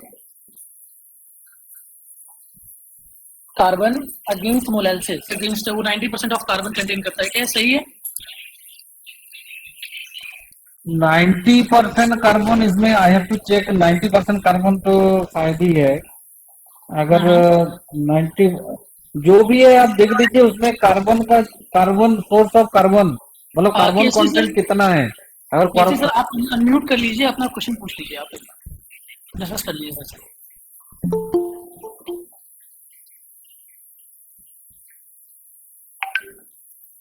next question please. जी जी ठीक है सर। तो सर आप कॉल कर सकते हैं किसी, सर आप एग्रीगेटर टीम को मैं नंबर कमेंट में छोड़ दूंगा, आप वहाँ पे कॉल करके क्वेश्चन का ड्रॉप कर सकते हैं, तो हम सर से बात कर लेंगे आपके लिए, ठीक है सर। नेक्स्ट क्वेश्चन है कि what is the right line for transportation of cat fishes, मतलब वो क्या सही लाइन होनी चाहिए कैट फिशेस। देखिए कैट फिशेस जो है आपका कोई भी मछली ट्रांसपोर्टेशन के लिए पहले आपका उनका साइज देखना पड़ेगा, ये कौन सा लाइन का फिश सीड हम ट्रांसपोर्ट कर रहे हैं जी। क्योंकि जब फिश सीड हमने 2000 लाइन का भी है 1000 लाइन का भी है, जैसे ही आपका साइज बड़ा होगा उसी हिसाब से आपका स्टॉकिंग आपको कम होगी। आप मान के चलिए 1 ग्राम 2 ग्राम, अगर 2 ग्राम साइज का भी आप अगर सीड लेके आ रहे हो कैट फिशेस, तो आपका मैक्सिमम ज्यादा से ज्यादा आप 300, उससे ज्यादा आप नहीं कर पाओगे जो आपका ट्रांसपोर्टेशन के दौरान। तो आपका अगर साइज बड़ा है मतलब आपका number will be less during transportation. तो जैसे जैसे आपका फिश का साइज बढ़ते जाएगा उसी हिसाब से ट्रांसपोर्टेशन। इवन आप देखे होंगे जो ब्रूडर फिश है, मेल फीमेल जो ब्रूडर है या जो फिंगर साइज का बच्चा है, जो फिंगर साइज आपका काफी बड़ा है, 6 to 8 सेंटीमीटर लंबा है, तो ये जो ट्रांसपोर्टेशन होती है ये ट्रांसपोर्टेशन बिल्कुल आपका खुले में तारपुलिन बांध के पीछे छोटा सा तालाब टाइप का बनाना पड़ता है, तो उसी में ट्रांसपोर्टेशन होती है। तो जितना बड़ा होगा फिर बड़ा बच्चा आपको ऐसे ऑक्सीजन डाल के, जैसे सपोज आप रंगीन मछली जो ऑर्नामेंटल फिश हमने बाहर से कलकत्ता या चेन्नई से आते हैं, उसमें देखिए इतना बड़ा तारपुलिन पॉलीथीन में ऑक्सीजन भरा हुआ है, हार्डली 4 5 6 8 मछलियां है, उससे ज्यादा नहीं है। तो मछली जैसे ही साइज बड़ा होगा तो आपका during transportation number will be less.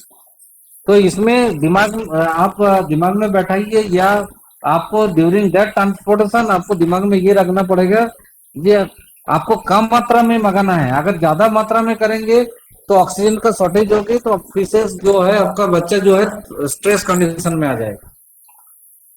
तो मछली के साइज के ऊपर आपका ट्रांसपोर्टेशन के टाइम आपको स्टॉकिंग डिसाइड होती है कितना सीड हम भेजेंगे।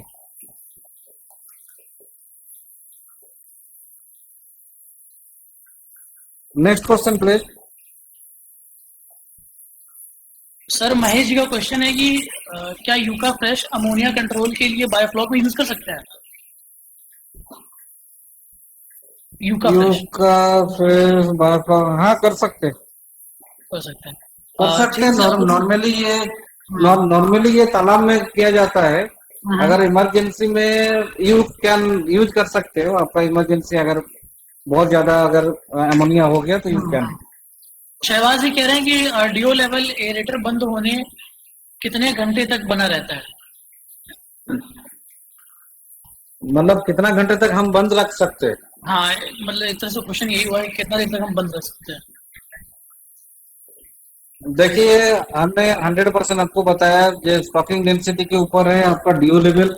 अगर हाई स्टॉकिंग डेंसिटी एक है आपका number of fish species stock in your biofloc tank और दूसरा चीज है स्पीसीज कौन सा स्पीसीज आपका बायोफ्लॉक टैंक में है। जी अगर मान के चलिए आपका कॉमन कार्प अमूर कार्प अगर कार्प जाती अगर मछली है कार्प स्पीसीज आपका टैंक में है तो आप 10 मिनट 15 मिनट आधा घंटा उससे ज्यादा किसी भी हाल में नहीं है। अगर मान के चलिए कैट फिशेज वगैरह अगर टैंक में है जैसे देसी मागुर सिंगी या कई बायोफ्लॉक टैंक में आपका हाइब्रिड मागुर वगैरह भी पाल के रखे हैं जो अनऑफिशियली।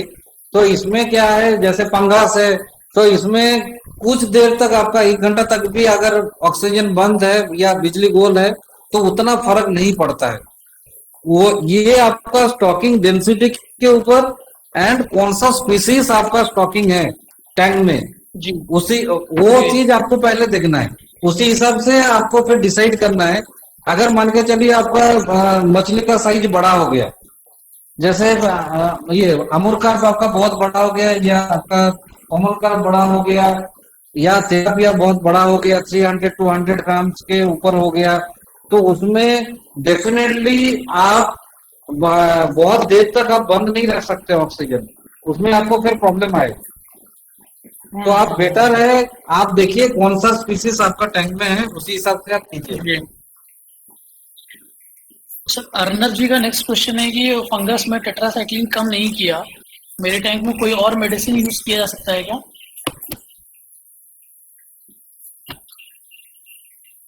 हेलो हाँ सॉरी मैं क्वेश्चन नहीं सुन पाया बताइए। ऐसा फंगस में टेट्रासाइक्लिन कम नहीं किया। हेलो अर्नब जी आप अवेलेबल? फंगस में टेट्रासाइक्लिन का क्या किया उन्होंने यूज किया?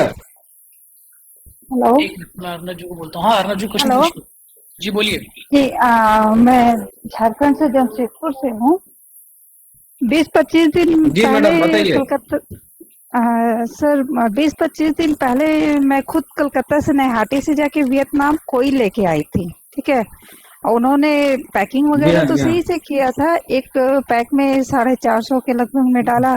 टाइम भी हमारा ज्यादा नहीं लगा ट्रेन से आई थी मैं फिर भी 6 घंटे के अंदर अपने जगह पे पहुंच गई अपने टैंक में। 10,000 लीटर का टैंक है मेरा। बट जब मैंने डाला उसे उस दिन तो ठीक था। नेक्स्ट 2 या 3 दिन के बाद डेली कम से कम 50, 100, 200 निकलने लगे 5 से 6 दिन तक। जिनसे मैंने लिया था मैंने उन्हें कॉल किया तो वो बोले कि आप वहाँ टेट्रासाइक्लिन यूज कीजिए दाना में मिला के फीड में मिला के। एक मिनट आप टैंक में क्या है डालने के बाद क्या हुआ? वो 50 से 100 मरने लगे डेली 2 दिन के बाद। डेली 50 से 100 मछली ऊपर आने लगे। वियतनाम कोई है तो मैंने उनसे पूछा कि क्या दिया जाए तो उन्होंने टेट्रासाइक्लिन सजेस्ट किया मुझे। वो भी मैं दी फिर भी 2 दिन के बाद फिर नहीं 2 दिन कंटिन्यू मैंने दिया फिर भी नहीं रुक रहा था। तो फिर यहाँ पे जो लोकल एक और है जो मुझसे सीनियर है उन्हें मैंने बोला तो पता नहीं वो कोई एक मेडिसिन मुझे मेरा बॉक्स होगा वो टैंक के पास वो ला के वो दाना में मिला के दिए तो वो रुका, लेकिन वो मेडिसिन था जो हम लोग यूज करते हैं, जो इंसानों के लिए यूज किया जाता वो। तो मैं ये पूछना चाहती हूँ क्या फिश के लिए भी कोई ऐसा है कि अगर फंगस में टेट्रासाइक्लिन काम नहीं कर रहा तो कोई और मेडिसिन जो यूज कर सकते हो नेक्स्ट टाइम अगर ऐसा हो? देखिए तो मैडम, मैं ये बहुत बहुत बड़ा सवाल है।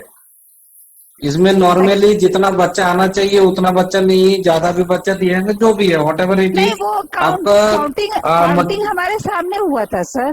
मैं उस वक्त वही थी, मैं खुद जाके लाई हूँ और काउंटिंग मेरे सामने हुआ। एक पैक में उन्होंने 450 बच्चा डाला और बच्चे भी ज्यादा बड़े नहीं क्या थे। क्या क्या लाइन कितना कितना बड़ा था, कितना बड़ा? 1 से 2 ग्राम का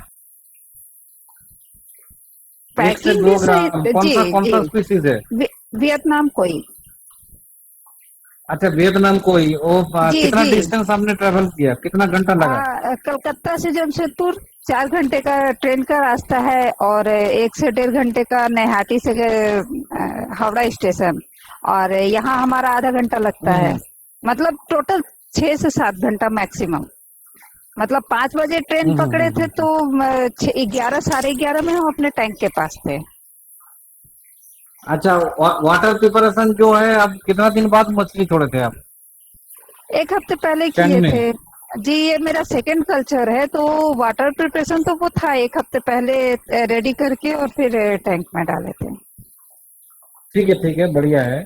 सर तो इसमें पहला कल्चर में कौन सा? सर इसमें एक और चीज किए थे, जैसे अभी आपने बताया कि पहले नमक पानी में डाला है, फिर पोटेशियम में, उसके बाद नॉर्मल पानी में। जो हम सैनिटाइज किए ना फिश को टैंक से पॉलिथीन से निकालने के बाद पानी में छोड़े आधा घंटा, उसके पॉलिथीन ही छोड़े थे पूरा, फिर उसको खोल के पहले पोटेशियम, उसके बाद नमक और उसके बाद नॉर्मल पानी में उसको डिप करके और उसके बाद टैंक में छोड़े थे। पोटेशियम परमैंगनेट में कितना सेकंड के लिए आप डुबाए थे? जी बस वही 5 सेकंड जो आप बोले डिप, उसी तरह से किया गया। बाकी प्रोसेस सही है, बट वो जो आपने बोला पहले नमक और ठीक है, कोई बात वो नहीं। मेरा हुआ था। नहीं, कोई बात नहीं, प्रॉब्लम नहीं है। मतलब चीज वही है, इसमें बहुत जी। ज्यादा फर्क नहीं पड़ेगा। आपका मेन जो चीज है, जैसे वियतनाम को ही आपने डाला 1 ग्राम जी डालने के बाद, इससे इसमें पहले कोई ही था, बट वो नॉर्मल वाला था, वियतनाम नहीं था। इस बार मैं खुद गई थी तो मैंने वियतनाम को ही लाया हुआ है। तो अभी सर तो मुझे मेडिसिन प्रॉब्लम क्या हो जानना रही था, है? वो मेडिसिन जानना था कि क्या फंगस में। मेडिसिन में देखिए, एक्चुअली नॉर्मली हम लोग ये बोलते हैं कि बायोफ्लॉक का जो फीस है, बायोफ्लॉक का फीस जो है वो ऑलमोस्ट ऑर्गेनिक फीस, मैं इसका जी नाम दिया हूँ ऑर्गेनिक फीस। नॉर्मली हमने तालाब में जो है आपका सीवेज वाटर बहुत सारी चीज आती रहती है, तो वो कंटेमिनेट रहता है, तो उसमें आपको बहुत सारा केमिकल्स भी मिलेगा, या कीटनाशक वगैरह जो राइस फील्ड में यूज किया है वो सारे पानी आपका तालाब में सर आते हैं। ये सब तो ज्यादातर मैं यूट्यूब नॉर्मली से ही जो सीखी, क्योंकि यहाँ प्रॉपर बायोफ्लॉक का ट्रेनिंग झारखंड में नहीं है। जो मैंने रांची में किया उन्होंने आप प्रॉपर ट्रेनिंग दिया नंबर था। रख लीजिए, नंबर कभी भी आप मैसेज कीजिए। मैं जी सर। फोन नहीं उठा पाऊंगा, व्हाट्सएप कीजिए। जब हमको टाइम मिलेगा, रात को 2 बजे 3 बजे कभी भी जब जी टाइम सर। मिलेगा, मैं देखता जरूर हूँ, और इमरजेंसी होने से मैं कॉल भी करता हूँ। अगला दिन ओके आपको ओके कॉल सर। करके बता देंगे कि आप मैम यहाँ परेशान मत गड़बड़ होइए, आपको जैसे हो रहा है। ये छोटी जानकारी तो जी परेशान होने का नहीं। दूसरा चीज है, इसमें जो मेडिसिन वगैरह है, आप नॉर्मली क्या हो रहा है इसमें वेटनरी में जो भी दवाई वगैरह लग रहा है, पब्लिक क्या है, कभी लीड 52 तो कभी ये फलाना, कभी जी वो, जी, कभी मुझे वो भी साइक्लिन, किसी ने कभी सजेस्ट किया था, बट पहले कल्चर में मैंने दिया तो उसमें भी तो यही प्रॉब्लम हुआ, तो वो ये लीव चीज 52 मैंने आपको छोड़ दिया करना था। नहीं है मैडम, जी, दिमाग। तो वो इस बार के कल्चर में मैंने दिया ही नहीं है उससे। फर्स्ट बार भी दिया तो 10 दिन लोगों की देके छोड़ दिया सजेशन था। नहीं लेनी चाहिए। ये बात हम पहले भी डिस्कस कर चुके हैं कि आप एक्चुअली सर मुझे जो सारा कुछ हुआ ना वो उन्होंने सिखाया था और वो पहले से कर रहे हैं, तो मुझे लगा कि भाई एक्सपीरियंस है तो वो बता रहे हैं तो मैम सही हमारे ही होगा। लिए जो आपने क्वेश्चन पूछा, तो ये एग्रीगेटर संघ के लिए, हमारे लिए और हमारे देश के लिए भी बहुत गर्व की बात है कि महिलाएं इस क्षेत्र में इतना आगे तक काम कर रही हैं। जी तो सर। मैं तो आपसे आशा करूंगा, और चैताली मैम से भी हम लोग कनेक्टेड है, तो मैं आप दोनों लोगों से आशा करूंगा कि आप एक बार एक व्हाट्सएप में मैसेज जरूर करें, क्योंकि एग्रीगेटर संघ आप जैसी महिला फार्मरों के लिए जी कुछ जी करने वाला है, बिल्कुल। ठीक है। ओके और सर, जरूर। अगली चीज नेक्स्ट चीज ये है कि जैसा कि शासन सर ने बताया कि कोई भी समस्या हो आप कभी भी कॉल कीजिए, एग्रीकल्चर संघ को कभी भी मैसेज कीजिए, 24/7 अवेलेबल रहेंगे हम आपके लिए। ओके तो ओके सर।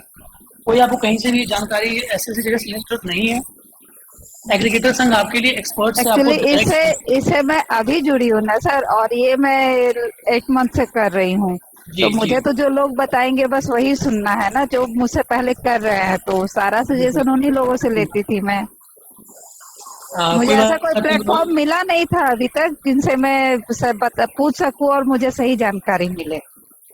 नहीं नो, हमारा प्रयास है कि हम मेजर से मेजर जितने ज्यादा बड़े से बड़े लेवल पे हम अपने फिश फार्मर्स भाइयों की हेल्प कर सकें, हम बिल्कुल जी करेंगे। जी जी। जी। आशुमान सर का शायद इंटरनेट में कुछ इशू हो गया है, तो शायद वो लेफ्ट हो गए हैं, तो वो अभी दोबारा ऐड होंगे।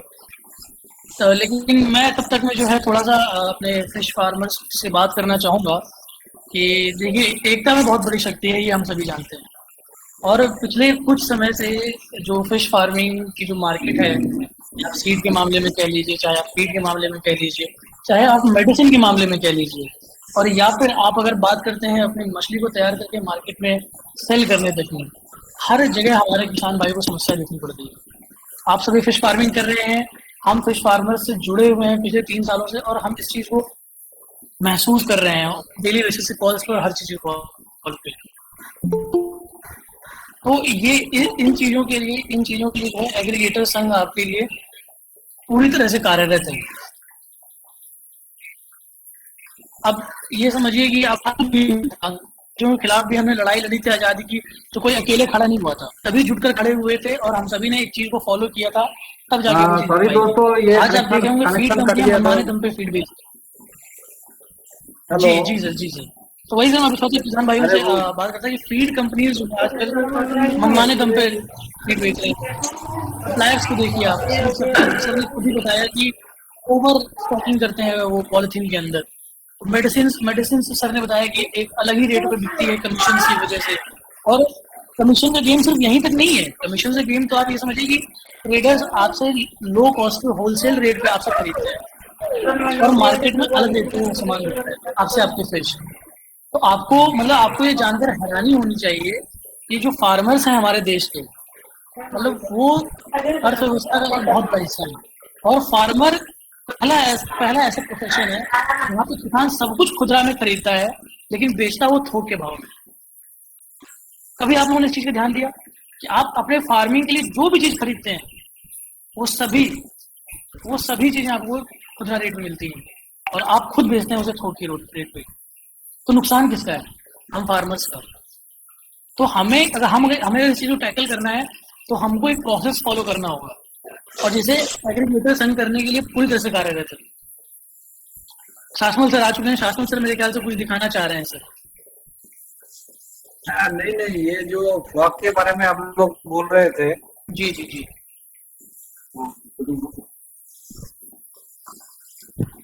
ये फ्लॉक में हमने करवाया था। जी थोड़ा सा मैं एक टैंक में फिटिंग भी करा लेता हूँ, आप चाहे तो सैंपलिंग भी करा के दिखा देता हूँ।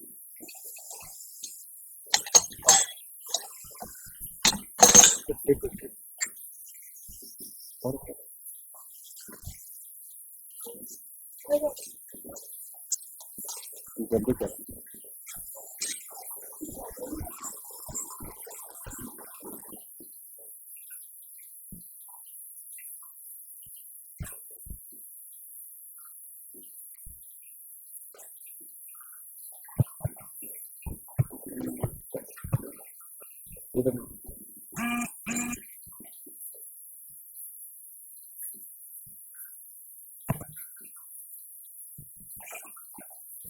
आपको दिखाई दे रहा है?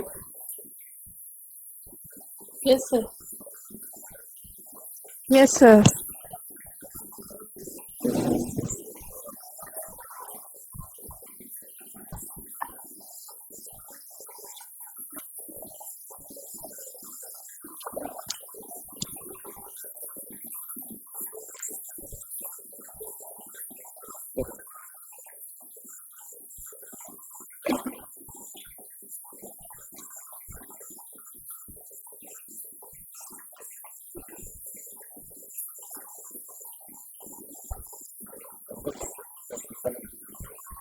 सुनील जावन जी, आप अपना वीडियो ऑफ कर लीजिए।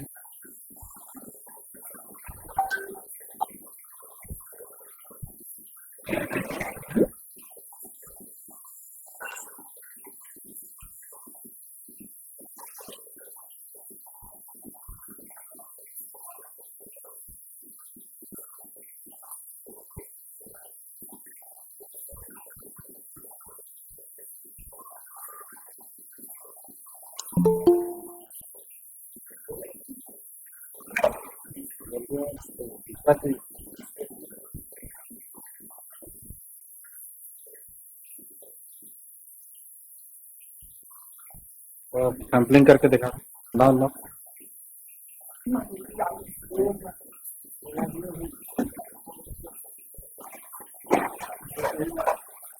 लाओ लाओ, धीरे धीरे धीरे निकालो।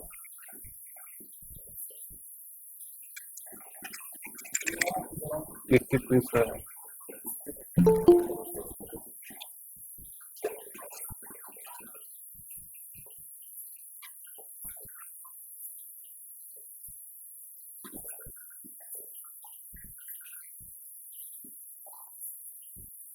बहुत ही बेहतरीन सर, बहुत ही बेहतरीन। इसका शाइनिंग और जो कलर और बिल्कुल ये कल के डेट में आपका बायोफ्लॉक का जो प्रोडक्ट है, बायोफ्लॉक प्रोडक्ट आपको 20-30 रुपये आपको एक्स्ट्रा देंगे मेरे हिसाब से। जी जी, बिल्कुल बिल्कुल। और थोड़ा दो और निकालो। तो ये डिजीज फ्री कल्चर है। अगर कोई केमिकल या ये ले लो वो ले लो, ये सब बकवास है। जी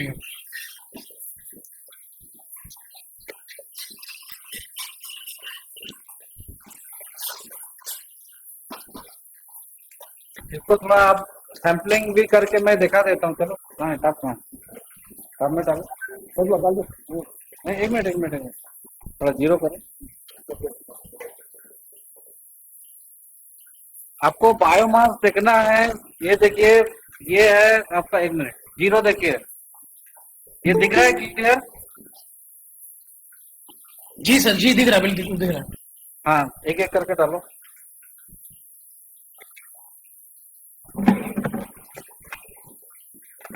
एक मिनट, ये देखिए 300 ग्राम का आ चुका है 4 महीने में।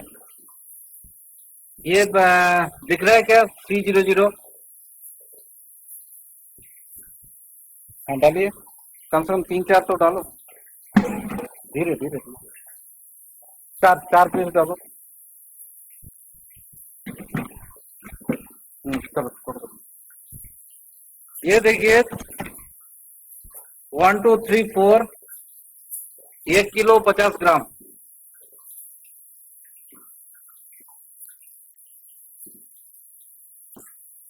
क्लियर दिख रहा है? जी सर। जी सर, दिख रहा है।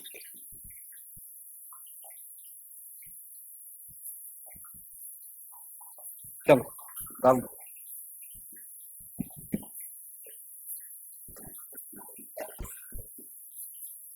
इसमें 100% आपका सिंगी है। जैसे आपका पहला कल्चर आप सक्सेस कर लेंगे, सेकंड में आप जाइए 100% आपका हाई वैल्यूड जितना है, जी जिसमें जी आपका मार्बल्स वगैरह है।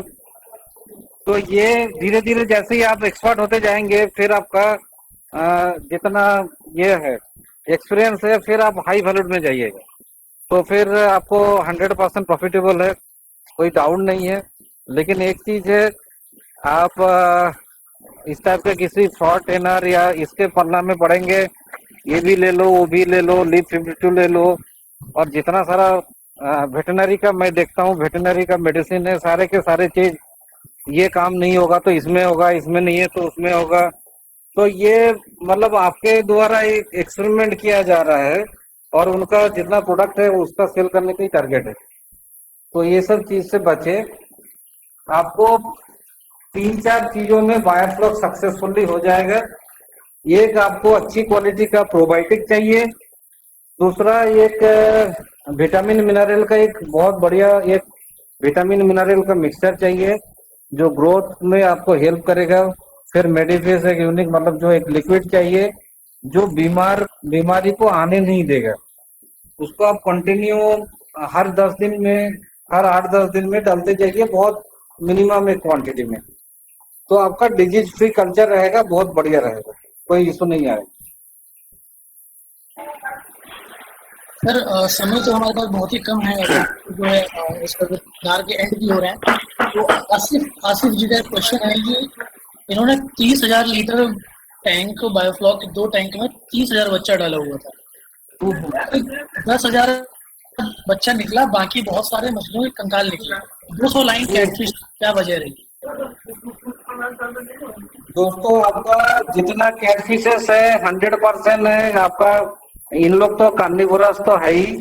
और एक चीज है, आप प्रॉपरली फीडिंग नहीं करेंगे, जो शक्तिमान है, जो थोड़ा सा स्ट्रॉन्ग टाइप का जो मछली है वो दूसरे को खा जाएगा।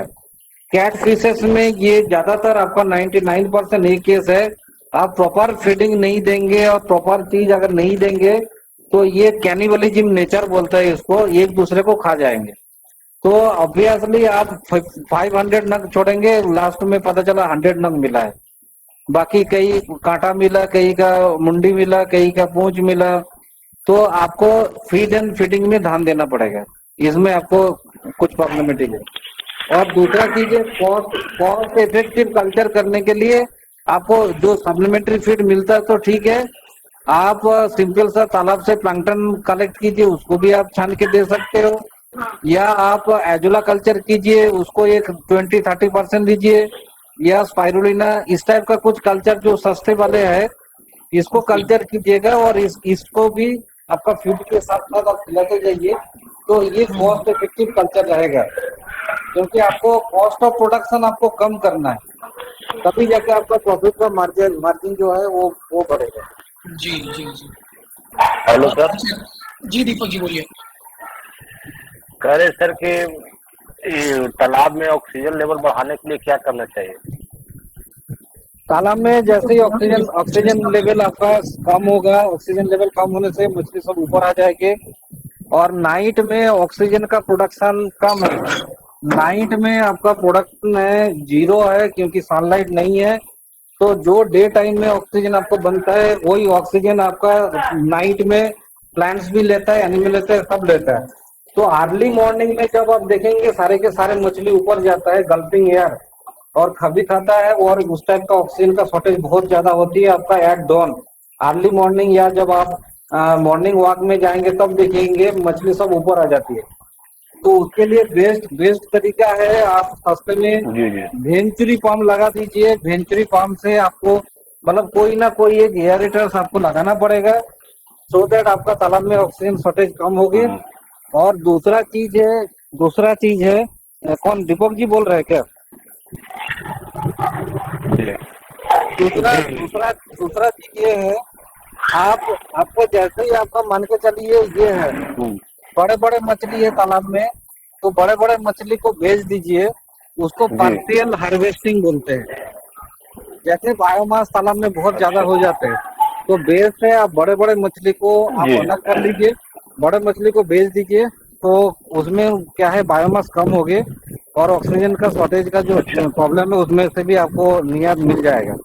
तो बेस्ट तरीका है, आपको अगर बायोमास ज्यादा है तो एयरेशन की व्यवस्था आपको करनी पड़ेगी। वेंचुरी पाम आजकल जो मिल रहा है वो सस्ता वाला भी है, आपका root blower, ring blower costly है, वेंचुरी से भी हो जाएगा, या आप एयरेशन का कई सारे मेथड है, सस्ता मेथड भी है, उसको कीजिए और बड़े बड़े जो मछली है उसको बेच दीजिए। नहीं सर, जी दीपक जी कोई समस्या? नहीं सर, यही पूछना चाह रहे थे। जी जी। क्योंकि हम तालाब के उसमें मतलब पानी शांत है जी, उसको सिर्फ मतलब भोजन दे रहे हैं उसको, ऑक्सीजन लेवल बढ़ाने के लिए पूछना चाह रहे थे कि मान लिया कि उसमें हलचल कुछ होता नहीं है। सर मेरा भी क्वेश्चन था तो जी दीपक जी बोलिए। जयकांत जी आपका क्वेश्चन लेते हैं अभी हम। दीपक जी बोलिए, अपना क्वेश्चन बोलिए। देखिए समय बहुत कम है, जल्दी जल्दी हम इस क्वेश्चन को लेकर आंसर करने की कोशिश करेंगे। बोलिए दीपक, जल्दी बोलिए। जी नहीं, फिर हम वही सोच रहे सर, वही पूछना चाह रहे थे तो ऑक्सीजन लेवल बढ़ाने के लिए कौन सा मशीन का यूज करना चाहिए, या मतलब कि उसको तालाब का पानी मतलब कि फिर उसी में डाल के फिर उसी पे चालू करने दें। अच्छा, तो उसने बताया तो आपको? उसको कैलकुलेट भी कीजिए पानी, मतलब वो आपका तालाब का उसी का पानी ले फिर उसी में गिराए, मतलब वो कोई इशू नहीं, कोई प्रॉब्लम नहीं। आपको पानी को सर्कुलेट करना है तो आप वेंचुरी लगाइए, पेडल व्हील लगाइए, जैसा भी हो आपका जो एटमोस्फेरिक ऑक्सीजन उसको लेना है, घुलित ऑक्सीजन को आपको बढ़ाना है, पानी में जो घुलित ऑक्सीजन उसको बढ़ाना है, तो उसी हिसाब से काम कीजिए। ठीक है, पानी ऊपर से गिरा के देखिए, अगर फिर भी नहीं कंट्रोल होता है तो आप पेडलर ले सकते हैं। छोटा मोटा टुल्लू पंप लेके भी कई लोग का प्रॉब्लम सॉल्व हो रहा है, ऐसा नहीं कि कुछ हाई फाई चीज करना है। जी जी जी जी जी ठीक है सर, ओके। जगह जी पूछिए। जी सर, नमस्ते सर। ये जो आपने, हेलो, रुद्री जी बस एक मिनट रुकिए, मैं आपको क्वेश्चन दूंगा। रुद्री जी, जगह जी बोलिए। सर नमस्ते। जो आपने सर जो बताया कि अभी 10 टाइम्स फीडिंग बिलो 10 ग्राम मछली को, तो सर उसमें जैसे अपने को 10 बार या 5 बार जाने की पॉसिबिलिटी नहीं है, तो वहां पर सर अपन बैक फीडिंग कर सकते हैं, या और कुछ प्रकार बताइए सर जिससे अपन बिलो 1 ग्राम बच्चे को फीडिंग करा सके, जिससे अमोनिया भी एक लेवल पे रहे और सही रहे सर वहाँ पे वाटर लेवल वगैरह। साहू जी, ओवर फीडिंग का हमने नहीं कह रहे, अपन ये कहना है 10 से 12 दिन ओनली, आपको रेगुलर नहीं देना है। शुरू में जो आपका स्टॉकिंग के बाद जो 10, 12, 15 दिन मैक्सिमम, उतना दिन में आपको ओवर फीडिंग नहीं कराना है। अगर आपने 200 मान के चलिए 100 ग्राम अगर आपका फीड लग रहा है तो 100 ग्राम फीड ही देना है। मेरा क्वेश्चन है उसको 5 बार में दीजिए, मतलब 20 ग्राम 20 ग्राम 20 ग्राम, तो फिर अमोनिया लेवल बढ़ने का क्वेश्चन नहीं आती है। आपको नहीं, मैं सर। आपको ये नहीं बोल रहा हूँ कि भाई 100 की जगह में आप 200 ग्राम तक दीजिए, ऐसा नहीं है। जो जितना परसेंटेज, अगर 10% बॉडी वेट का फीड तो 10% बॉडी वेट का ही फीड दीजिए, लेकिन ज्यादा बार देना है। मतलब जो जहां पर आप 2 बार दे रहे थे उसको 5 बार में देना है, 5 से उसको डिवाइड कर दीजिए। अगर 20 ग्राम आ रहा है तो अगर 2 बार देते तो आपको 50 ग्राम होता।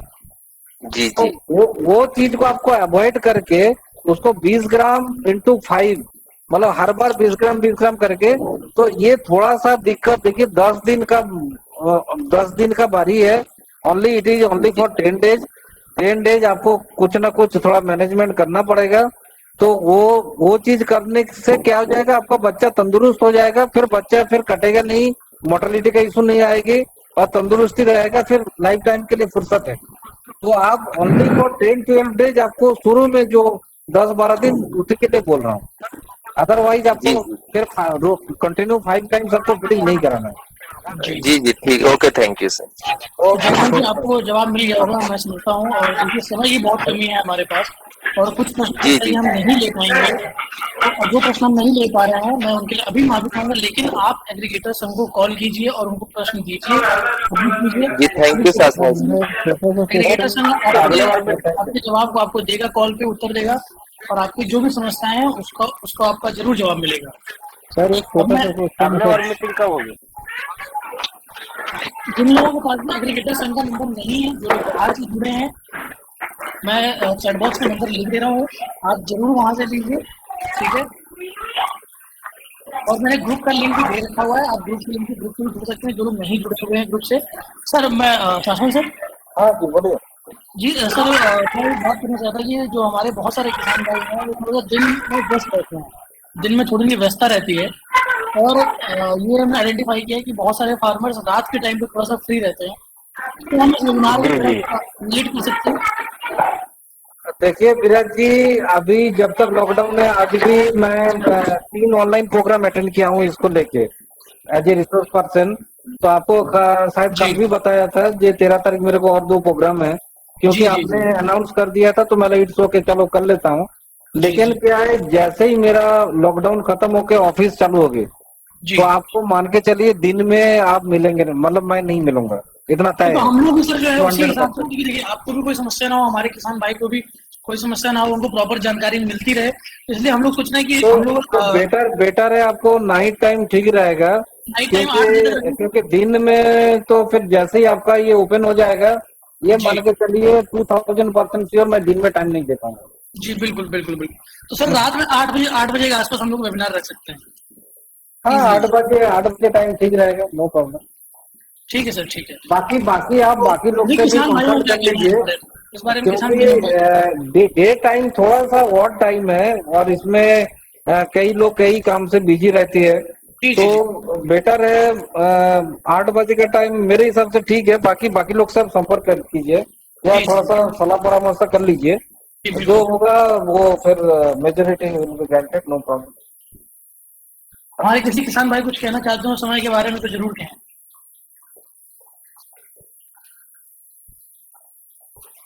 चलिए ठीक है हाँ हम। सर, सही रहेगा सर। शाम को जो बोल रहे हो 8 बजे का समय बिल्कुल सही है। जी सब फ्री रहते हैं उस टाइम में, खाना खाने के ही समय रहता है, डिनर का। उससे पहले विजिट कर सकते हैं सर आपको ऑनलाइन। बेस्ट है बेस्ट है बेस्ट है। थैंक यू जयकांत जी। तो हम लोग जो है अभी अगला वेबिनार देखिए, आपको ग्रुप पे आप सभी लोग ऐड हैं ही। आप सभी जी जी हम लोग कब रखने वाले हैं और मैं श्योर हूँ कि देखिए हमें सभी लोगों के हिसाब से सभी लोगों का सही समय लेके चलना पड़ेगा ताकि किसी को भी समस्या ना हो। शासनों सर का भी पहले होगी, अभी तो बहुत वजह से हम चीजों को कंटिन्यू कर पाते हैं, बट फ्यूचर में हम इस तरह से नहीं कर सकते हैं। तो ठीक है, 40 हो गया, 5-6 सेकंड में मीटिंग एंड हो जाएगा। तो आप सभी से उम्मीद रहेगी कि आप सभी भाई जो हैं जरूर जुड़े रहें। और जो हम हमेशा से करते रहते हैं अपने वेबिनार में कि हम बेस्ट क्वेश्चन को सेलेक्ट करते हैं और उन्हें कंट्रीब्यूटर ऑफ द वेबिनार का अवार्ड देते हैं। तो आज का जो हमारा क्वेश्चन था, जो हमारा बेस्ट क्वेश्चन था वो ये था कि तो ये हमारे आसिफ भाई ने पूछा था कि 30 रुपये टाइम वाला तो उन्होंने बच्चा डाला और वो बच्चा मर गया, इसके लिए वो क्या वजह है, ये वजहें समझना हमारे लिए बहुत जरूरी है ताकि ये गलतियां हम दोबारा अगले कल्चर में ना करें। क्योंकि उसमें डायरेक्टली हमारा इनिशियल स्टेज में नुकसान हो जाता है तो हमारी जो हिम्मत है वो टूट जाती है। तो आसिफ भाई आप व्हाट्सएप पे जरूर कोशिश कीजिए उनको, हम आपको सर्टिफिकेट देंगे best contributor of the webinar का। ठीक है आसिफ जी? आसिफ जी आवाज सुन पा रहे हैं मेरी? और आसिफ जी से हम कांटेक्ट कर लेंगे, हम आसिफ जी को सर्टिफिकेट प्रोवाइड करेंगे। आज के जो विनर है हमारे वो आसिफ जी हैं। थैंक यू सो मच दोस्तों। मे बी मीटिंग बस फ्रेश सेकंड में एंड हो जाएगा। तो आप सभी लोगों को बहुत बहुत धन्यवाद इस मीटिंग में आने के लिए। जी बहुत बहुत शुक्रिया सभी किसान भाइयों का हमारे आने के लिए। और आप सभी को मैं बताना चाहूंगा कि बहुत ही जल्दी एप्लीकेशन हम ला रहे हैं जहां पर आप इजिली फार्मर्स के लिए सीड अवेलेबल होगा। सभी वेरीफाइड सेलर्स होंगे वहां पे, सभी वेरीफाइड सेलर्स होंगे। फीड के भी आपको कोई मेडिसिन की जानकारी लेनी होगी तो वहां पे अवेलेबल होगा, आप डायरेक्ट एक्सपर्ट से बात कर पाएंगे वहां पर। तो सभी चीजें आपके लिए एग्रीकल्चर संघ कर रहा है, अपनी पूरी कोशिश कर रहा है, आपका साथ चाहिए बस इसके लिए। तो हम आशा करते हैं कि आपका साथ मिलेगा और हमारा प्रयास जो है वो इस तरह से चलता रहेगा। और ज्यादा से ज्यादा लोगों को आप एग्रीगेटर संघ के बारे में जरूर बताएं, क्योंकि हम जो प्रयास कर रहे हैं वो सिर्फ हमारी टीम से नहीं हो पाएगा, वो आप सबके सहयोग से ही हो पाएगा। धन्यवाद सभी किसान भाइयों, धन्यवाद।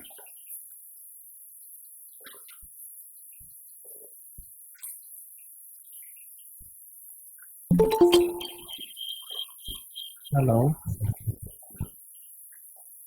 हेलो